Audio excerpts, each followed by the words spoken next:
Hey everyone, welcome back to my channel. I hope you're all doing well. So as you can probably tell from the title of this video, I'm going to be doing a movie comparison for you. I will leave the links to the trailers of both films down below. Watch them first before you continue to watch this video, so go and watch them first and then come back to me. So I will let you do that. So yeah, the films that obviously I'm going to be doing is The Silence versus A Quiet Place. So A Quiet Place came first. It was done in 2018, and then The Silence came after in 2019, and they are very, very similar with a lot of what they've done, but there is slightly different storylines to both. But because they are so similar, I wanted to do a comparison because I think that there is so much of the same but differentness that I just want to share it with you basically. So I watched both films recently and I've made some notes. I was going to do two separate videos on this and then do like a comparison video, and I just thought it was just going to be a little bit too long-winded, so this one might be a long one, but try and stay with me, maybe go make yourself a cup of tea or something or a drink and get settled in. So yeah, right. So with A Quiet Place, obviously we don't know how it starts. I think it starts on day 89 or something like that, so they've had a lot of days in which they're kind of like in the zone of what they're doing. They know how to live quietly, they know not what's going on, but how to live, basically. Whereas The Silence starts off very differently. You find out what happens or how the creatures come into the world at the very, very beginning of the film. So basically the opening credits come on and then bam, you find out exactly what happens. The creatures in both films are obviously very similar in the sense of they hunt by sound, but the creatures in The Silence are called vesps, and as far as I'm aware, the creatures in A Quiet Place don't actually have a name, so they are just creatures, as far as I'm aware. We might turn around and get a name for them in A Quiet Place 2, which is coming out soon, and I am super excited for that. I'm really, really, really excited. I think it's going to be amazing, and I can't wait to find out what happens in the continued story and how it all started. So yeah, the other difference between A Quiet Place and The Silence is in A Quiet Place, these creatures are big. They are very, very big. And we don't really see like a huge amount of them, probably because, especially in A Quiet Place, where we're on day 89, so they have adapted to life quietly, so there wouldn't be any reason to have a lot of them like descending on on our characters basically. Whereas in The Silence, they are very small, and they actually remind me of I'm sure there's a film I've seen recently. Actually, it's not a film. It's actually, which is right, literally by there. It's Primeval. They remind me actually of these creatures that are in Primeval. I'm pretty sure it's that, where they have like, they just remind me of the creatures that's in one of the episodes of Primeval. But they're very small. They're probably about yay big, maybe that big. And they can obviously fly, whereas I don't think the creatures in A Quiet Place can fly, but God knows they probably will, knowing my luck. But yeah, these creatures in The Silence are very, very small, but there is a lot of them. There are thousands and thousands of these creatures, like probably going into the millions. So, if you do get stuck with them, you're buggered. Whereas, I mean, you're buggered in both films really, but at least with The Silence, with A Quiet Place, we see that John Krasinski's character, he plays the father, he obviously goes out with the son, which is played by Noah Jupe, and they come across this guy who just starts screaming for no apparent reason. I don't know whether he's on a suicide mission or what, but yeah, he just starts screaming, and obviously the creatures just appear, or a creature appears.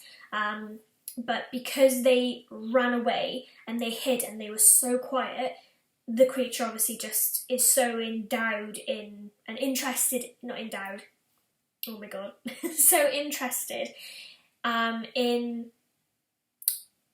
what's going on with this older chap who obviously decided to start screaming that he doesn't notice John and Noah, which is really, really good. But then with the silence, you know, you make any noise and they just descend, and you are kind of like, there is no hope of hiding or being quiet because they can just tell. I don't know whether there's a little bit of like, not infrared going on with, no, I don't think it is infrared. I think it is just very, very good hearing on both parts. Yeah, so going on to,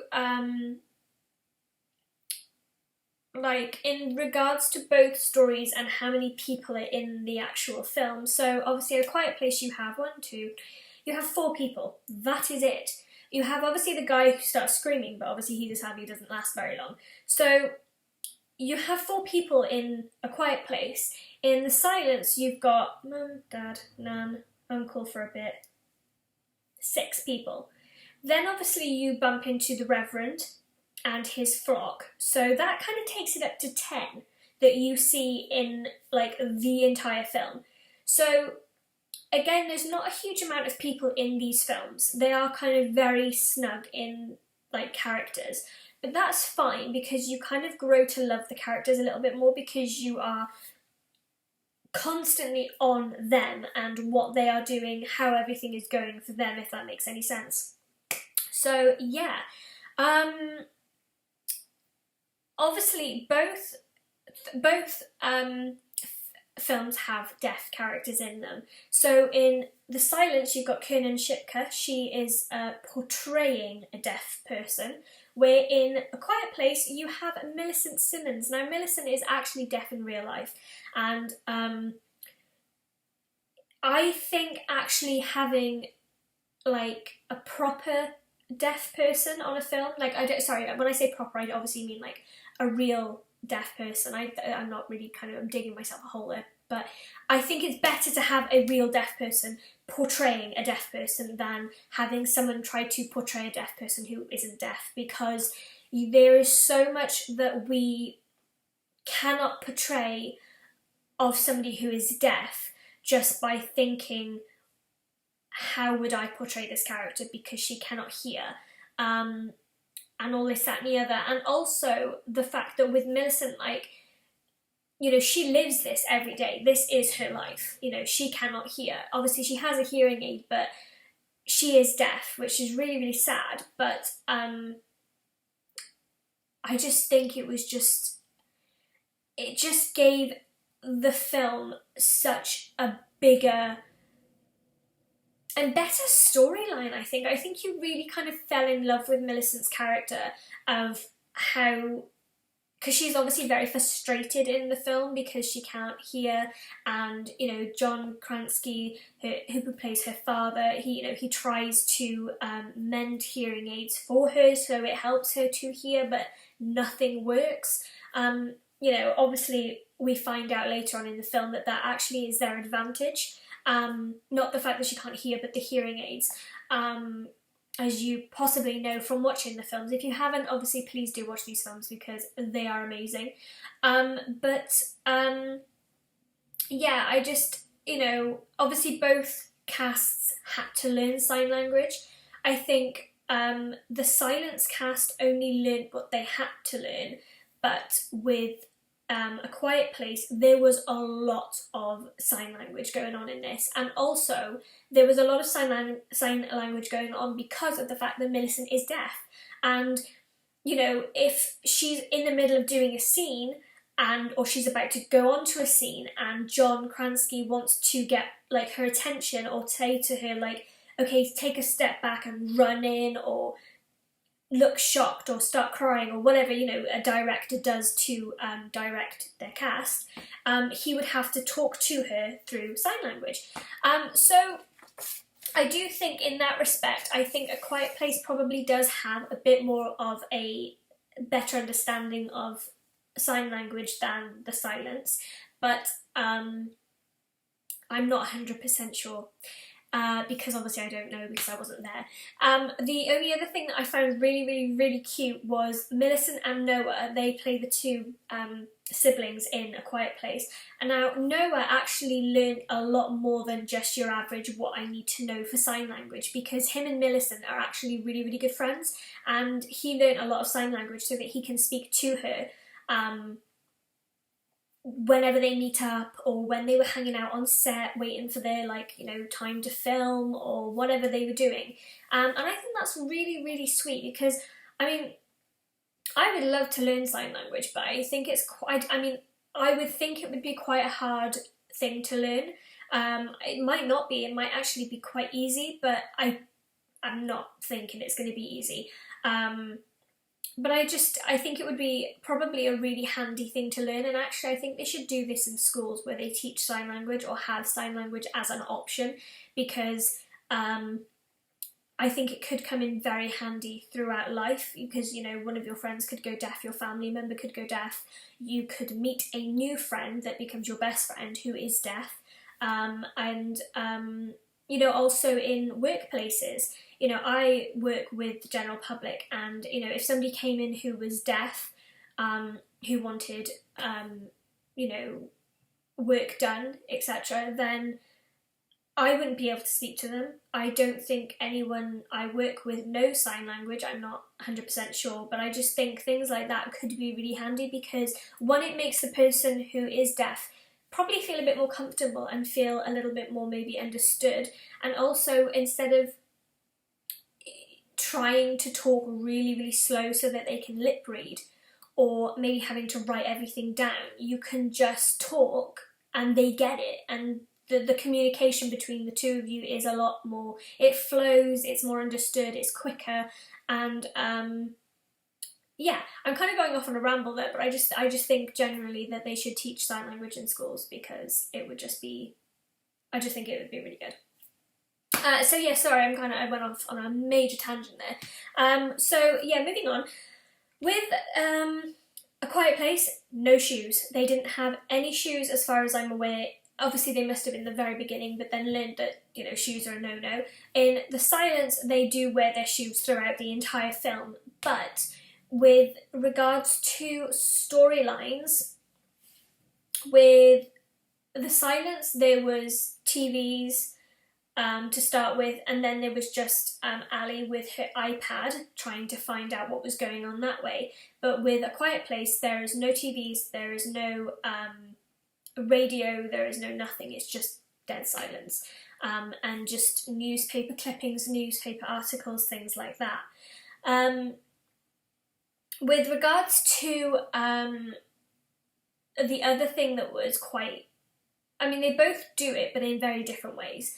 With A Quiet Place, obviously Emily Blunt's character has a baby, so they have to obviously put things in place for her to have her child, because obviously, you know, going into labour, it's a very painful process, and you're gonna want to scream a little bit, or quite a lot, depending on your, like, pain tolerance or how easy the birth is, or maybe you just want to, I don't know, I haven't had a child, so I can't comment.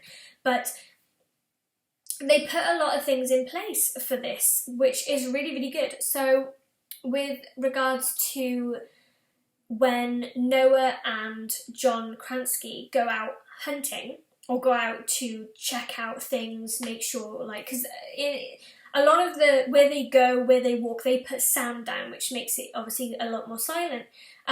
So they go out together, and then when they come back, obviously Emily Blunt's gone into labour, so she flicks a switch and they have a lot of, like, fairy outdoor lights outside. So they flipped it so it all goes red, so obviously as soon as they come up over the brow of the hill, they see the lights are red, they know full well that Emily's gone into labour and they need to get everything prepared. So obviously, how can you have a baby in a world where you cannot make any noise? It's going to be really, really hard. But they actually came up with this really, really great idea where when the baby is obviously coming and everything's going on, that they would let off fireworks. Now, obviously, that means that the creatures are going to be attracted to the area that they're in, but it would also mask the sounds so that Emily could obviously give birth to the child without like being attacked, because obviously that would be the worst possible thing in the world to be going through that, and then you've got all these creatures descending on you. So yeah, so I think that was a really good way of doing that, because it proves that there was a lot of forethought going into like the script and the storyline, whereas in The Silence you just had the Reverend wanting to take Ali because she was fertile. So again, it kind of proves that both films want to make new life, to obviously continue, they want to continue having a family, but they also want to continue the population in a sense as well, because obviously so many people have, died and everything else like that, which is obviously very sad and terrible. But just the fact that they both did it differently, whereas like Emily Blunt's obviously having her baby, she's pregnant, whereas The Silence, they just want to steal Ali because she can have kids. So yeah, that one I think was pretty good because they both portrayed it very differently. With regards to The Quiet sorry, I keep saying The Quiet Place, it's A Quiet Place.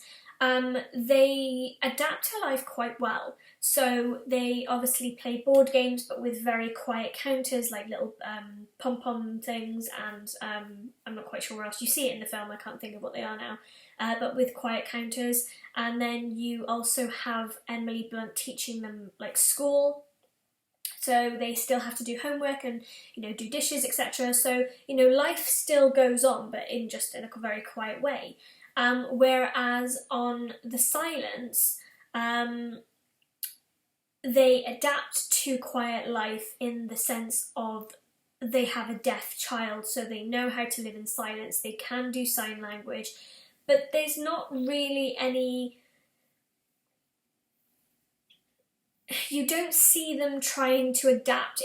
It's almost like with A Quiet Place is they've adapted and they're showing you what life is like with the adapted life, whereas with The Silence it's kind of the story from the beginning, the middle and end all in one film. So they find out, the creatures get let loose, they find out, they go in hiding. There is a bit in the middle where they are going from like where their home was to the refuge where everyone's obviously going. And obviously they find out in The Silence that the creatures don't like the cold. So kind of everything happens in one film, whereas with A Quiet Place, obviously we don't know how it started, we don't know why it started, we don't know so much about the creatures. So again, it's a very different aspect of the film and a different way of life, etc. So I think that's pretty good because obviously you have two very different storylines going on. So don't think I've got much else. Oh yeah, with regards to animals, like obviously in The Silence there is the dog. I know obviously the dog passes away, but there is a dog in the film, whereas with A Quiet Place there is no animals at all. I don't even think that you even hear birds in either film actually. I think you did, but obviously because in The Silence the creatures can fly, they probably ate all the birds, whereas with A Quiet Place, I think the birds just flew away. I don't really know. Again, you're going to find out more in A Quiet Place too, because with regards to the endings, of these films, you kind of have, with The Silence, sorry, they've got to the refuge, they've adapted to life being quiet, they know how to hunt what is left of the Vesps because they know that they don't like the cold. But then with A Quiet Place, it kind of goes topsy-turvy completely. And you are left with, I would probably say, the build-up to the best scene in the entire film. You know, in that last few scenes, so much happens, and they just cram so much into that last few scenes before the film finishes, and you kind of are left on a cliffhanger. You don't know what's going to happen, you don't know what happens, and you are kind of left guessing and just hanging there, which is horrible. And yeah, you know, obviously in The Quiet Place, you find out that obviously Millicent's hearing aid, throughout the film of A Quiet Place, you know, certain things happen where the creatures don't like the high-pitched frequency that her hearing aid seems to give off, which she doesn't understand up until the end scene, where she puts it against the, I would say it's like a microphone for like a CB radio type thing, and obviously it just magnifies the high-pitched frequency so much that it almost kind of renders the creatures unable to do anything else, because they function solely on hearing, that it's almost blinding them. I know that sounds really stupid because obviously I don't know if obviously both creatures can see, but their hearing is their like superpower, so to speak. But yeah, it almost blinds it and renders it kind of like unconscious, so to speak, because it can't function. And then obviously, sadly, it gets back up again, and Emily Blunt has to shoot it with a shotgun.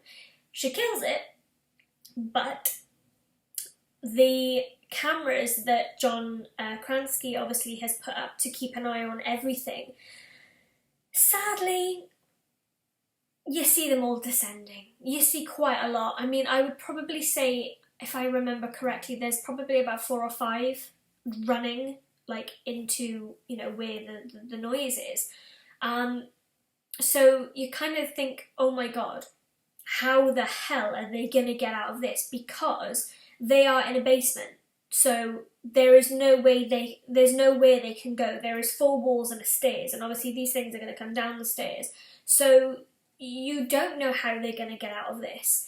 But obviously it's left with, you know, Emily Blunt ready to go. She's kind of figured it out in a sense of how you can just see her kind of trying to form a plan in her head and thinking, right, okay, well, we're just going to have to make do with what we've got because we have no time. There is no time to run. There's no time to, you know, get out of this room, because by the time they get up the top of the stairs, these creatures are already going to be there. So there is no way they can get out of this. And how they leave it on that note is really good, because you're then desperate to go and see the next film in order to find out what happens, and then to find out kind of how it starts. From the trailer, I will try and leave the trailer to A Quiet Place 2 as well, because that kind of gives you an insight into how everything happened, and also, like, I don't know, it just gives it a bit more of a backstory, because obviously with The Silence, everything from the beginning, the middle and end happened in one film, and that was it. There was never going to be The Silence 2 or, you know, anything else. That was just it. You know, that was it.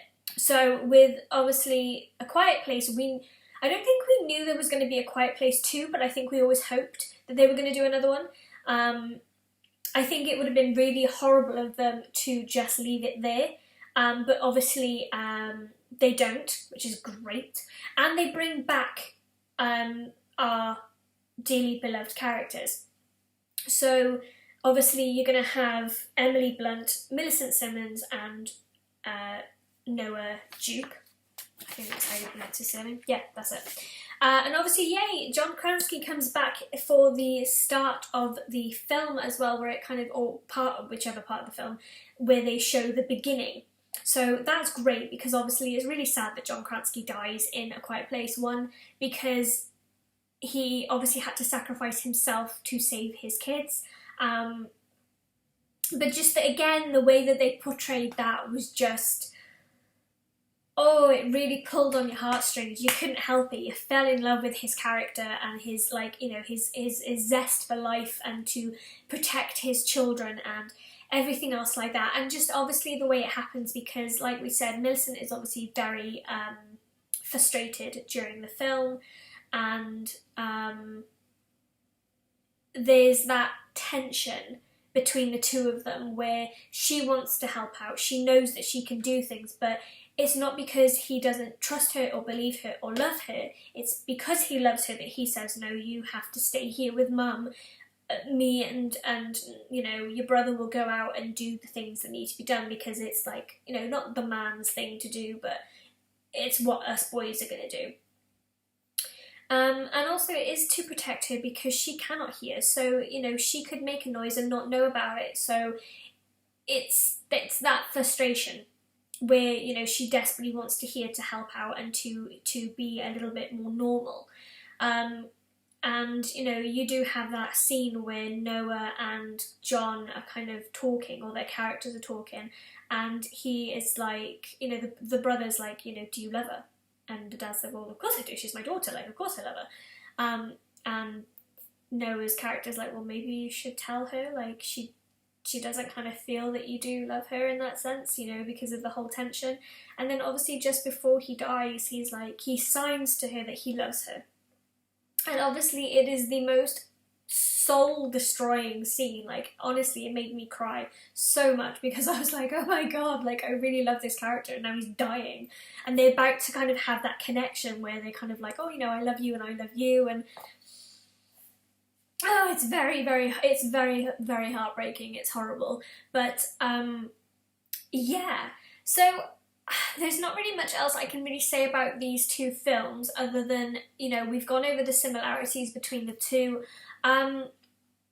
I love both films, but I would have to say that The Silence for me would get maybe 9 out of 10, and A Quiet Place would get 10 out of 10, just because I think they're, like I said before, they're very similar, but they're both very different in how they are portrayed. I am so excited for A Quiet Place 2, and I'm definitely going to do a video on that when it comes out, because I just have to, because it's such a good film. And there'll be so many questions that are answered when watching the film as well. So I'm going to go, because this film has gone on for a really long time. I hope that you like this film, the comparison between the two, because obviously, like I said, I liked both films, and I just wanted to sit down and do a comparison video for you. But yeah, let me know what you think of this video, and just so I know I've got feedback in case I am doing something that's a little bit annoying, or maybe I could do something differently. But please let me know. I'm open to, like, constructive criticism, because I want to make my videos better. So yes, but be nice at the same time. But yeah, so I will see you all in my next video, and I hope you're all doing well, and yeah, I will see you soon. Bye!